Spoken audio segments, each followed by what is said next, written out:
Nah, sekarang pada saat KPK sudah steril dari orang-orang seperti Novel Baswedan dan kawan-kawan, tiba-tiba juru bicara KPK mengumumkan bahwa Anies akan dipanggil untuk menjadi saksi dalam kasus korupsi pembelian lahan daerah Cipayung, Jakarta Timur.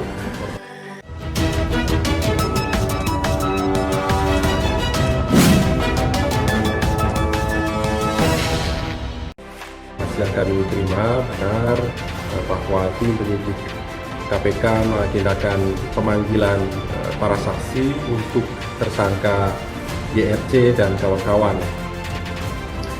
Di antaranya adalah saksi Anies Baswedan, Gubernur DKI Jakarta, dan juga Prasetyo Edy Marsudi, Ketua DPRD DKI Jakarta.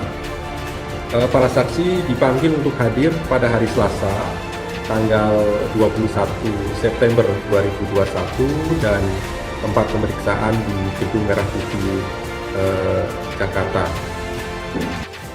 Pada pagi hari ini, saya memenuhi undangan untuk memberikan keterangan dan sebagai warga negara yang ingin ikut serta di dalam memastikan tata kelola pemerintahan berjalan dengan baik, maka saya datang memenuhi panggilan tersebut.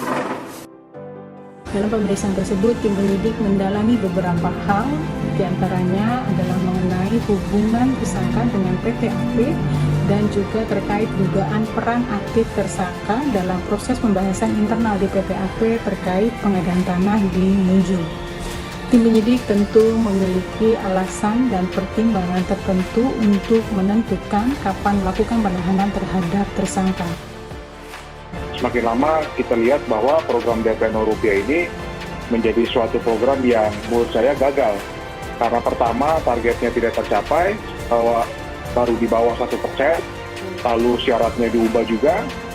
Yang ketiga, sekarang ada proses pengadaan lahan yang tidak transparan yang berakibat pada korupsi.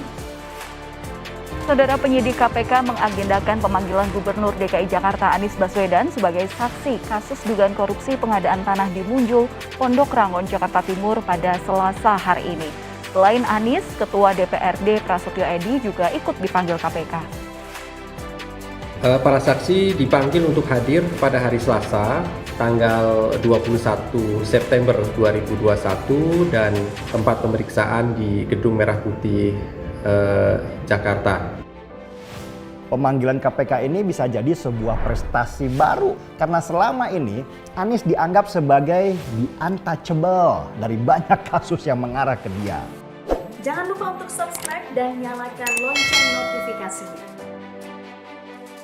Sejujurnya kami sudah malu sendiri saat memberitakan kasus dugaan korupsi yang melibatkan One Eye Bond. Karena dari sekian banyak kasus yang mencuat, hampir bisa dipastikan jika Anies bisa lolos dari jerat hukum. Anies ini seperti selangkah lebih di depan dari KPK. Jadi walaupun temuan itu jelas, selalu saja ada bahasan lain yang ujung-ujungnya tidak menjadi tindak korupsi. Selama ini publik mencurigai tidak tersentuhnya Anies karena keberadaan sepupunya di dalam KPK yang diduga menjadi spionnya Anies sekaligus benteng pertahanannya. Namun kali ini kami merasa sangat senang karena keberanian KPK mulai nampak lagi setelah runtuhnya bemper Anies di dalam KPK, seiring dengan program bersih-bersih KPK yang berakibat disingkirkannya beberapa anggota KPK yang dinilai tak berintegritas, yang diantara sekian pegawai tersebut terdapat nama Novel Baswedan di dalam daftar pegawai yang dipecat tersebut. Setelah sekian lama menanti, akhirnya KPK mulai berani melangkah. Hari ini Anies Baswedan diperiksa KPK atas dugaan kasus korupsi pengadaan lahan rumah DP 0% di Munjul.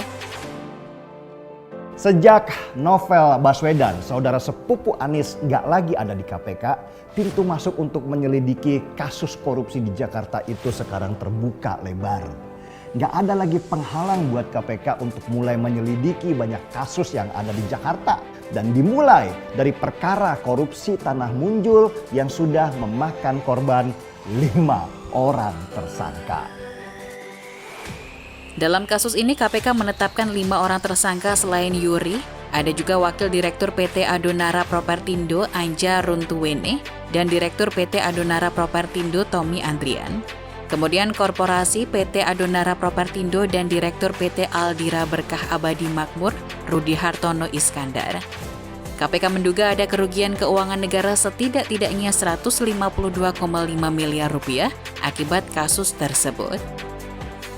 Dari proses penyidikan yang sedang kami lakukan ini kan terkait adanya perbuatan melawan hukum dari para tersangka ya. Ada 5 tersangka yang sudah ditetapkan oleh KPK dan dilakukan penahanan ya.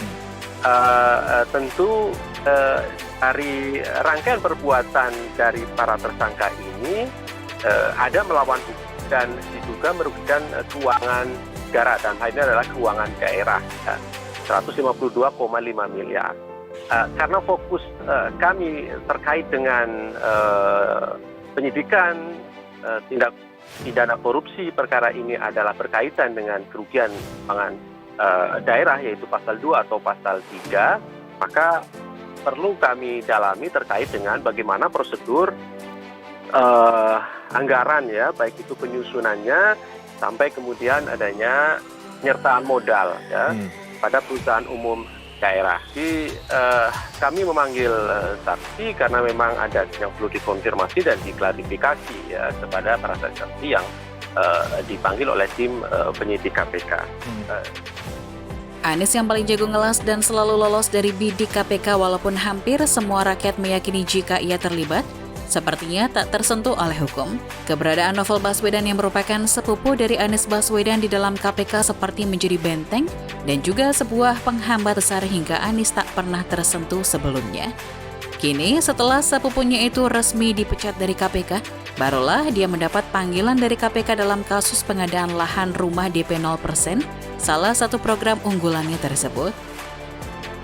Penyidik Komisi Pemberantasan Korupsi menjadwalkan pemeriksaan terhadap Gubernur DKI Jakarta Anies Baswedan dan Ketua DPRD DKI Prasetyo Edy Marsudi pada hari ini Selasa 21 September. Anies dan Prasetyo Edy diperiksa dalam kasus dugaan korupsi pengadaan lahan di Muncul, Kelurahan Pondok Ranggon, Kecamatan Cipayung, Jakarta Timur pada tahun 2019.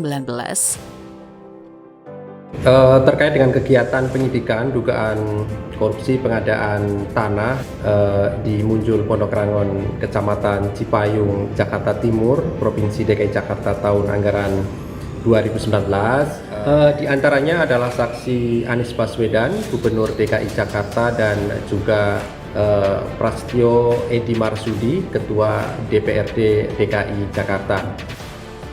Keduanya diperiksa baru sebagai saksi untuk tersangka mantan Direktur Utama Perusahaan Umum Daerah Pembangunan Saranajaya, Yuri Cornels Pinontoan, namun tidak menutup kemungkinan Anies pun akan turut menjadi tersangka setelah pengembangan nanti.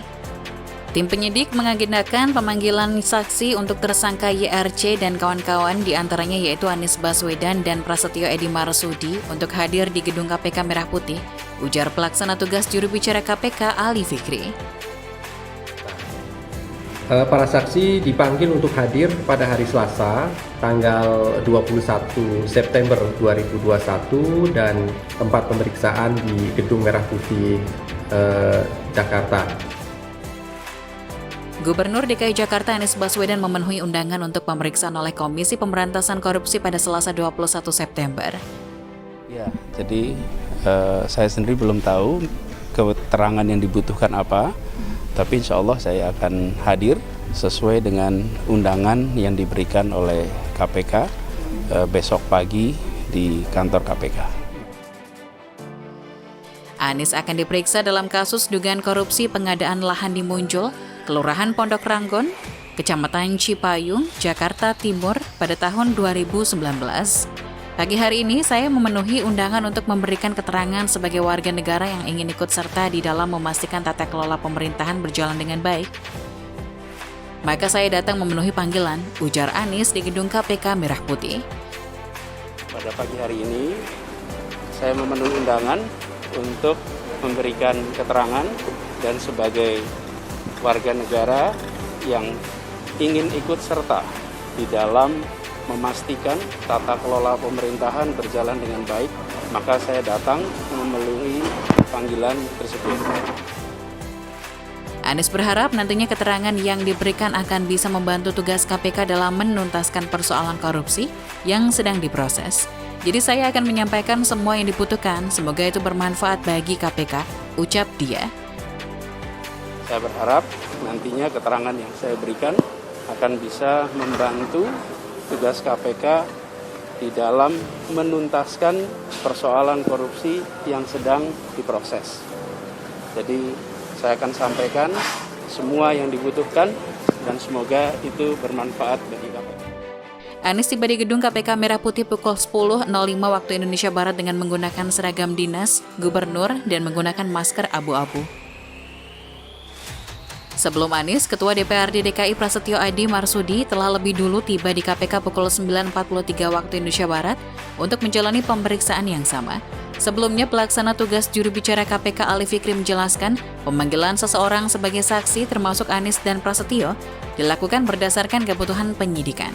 Sehingga dari keterangan para saksi itu, perbuatan para tersangka kasus pengadaan lahan di Munjul tersebut menjadi lebih jelas dan terang.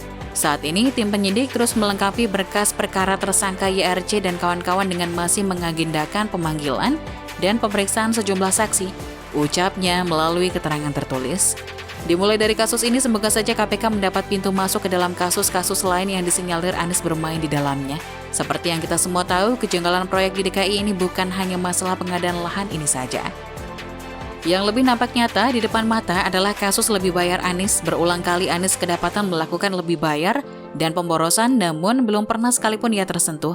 Jangankan sebagai tersangka, sebagai saksi pun tidak pernah, dan yang lebih aneh lagi adalah kasus lebih bayar tersebut tidak masuk dalam unsur tindak pidana korupsi. Aneh. Belum lagi masalah Formula E yang makin tidak jelas dengan sikap para dewan partai pendukung Anies yang menolak interpelasi setelah diajak makan-makan itu. Akankah Anies bisa lepas dari jerat hukum kali ini? Apakah dipecatnya novel dari KPK bisa membuat nyali KPK tubuh lagi? Semoga KPK bisa bekerja dengan baik dan semoga juga banyak kasus selain kasus Tanah Munjul ini akan kembali dibuka dan menemukan banyak bukti korupsi di sana.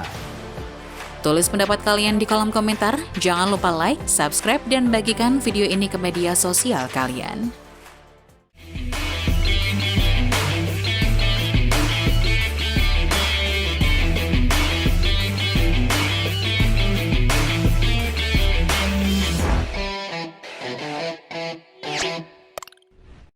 Jangan lupa untuk subscribe dan nyalakan lonceng notifikasinya.